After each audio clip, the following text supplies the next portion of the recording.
ఒకవేళ చూడగలిగితే అక్కడ ఏమి రాశాడంటే, రాహాబు వేశ్య యెరికోను వేగు చూచుటకు యెహోషువ పంపిన దూతలను దాచిపెట్టి ఉండెను గనుక అతడు ఆమెను, ఆమె తండ్రి ఇంటి వారిని, ఆమె కలిగిన వారందరినీ బ్రతుకనిచ్చెను.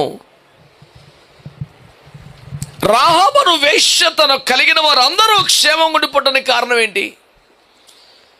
ఆమె నేటికి ఇశ్రాయేలు మధ్యలో జీవించుచున్నదే అనే సాక్ష్యానికి కారణం ఏంటి?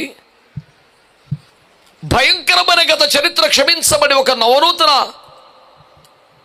అధ్యాయం జీవితంలో లిఖించబడ్డానికి కారణం ఏమిటి?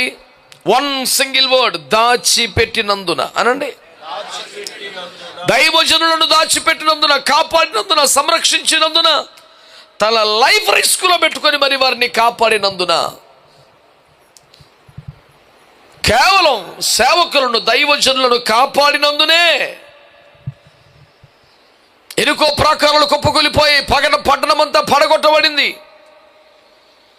అందరి బంగారము సహా కాల్చబడింది. దేవుని మందిరానికి పనికొచ్చే ఉపకరణములు తప్ప మిగతా అదంతా కూడా నాశనం చేయబడింది. వ్యక్తులేమి, పట్టణమేమి, సంపదేమి మొత్తం ధ్వంసం చేయబడింది. ఇంత మహా వినాశనములో, భయంకరమైనటువంటి తీర్పులో, శిక్షలో ఆమె ఇంటివారు, ఆమె కలిగిన వారందరూ నిక్షేపంగా సురక్షితంగా ఉన్నారు. మొత్తం లోకమంతటి మీదకి వచ్చిన మహాప్రళయ భీకరమైనటువంటి పనిష్మెంట్లో వాళ్ళు మాత్రమే క్షేమంగా ఉన్నారు.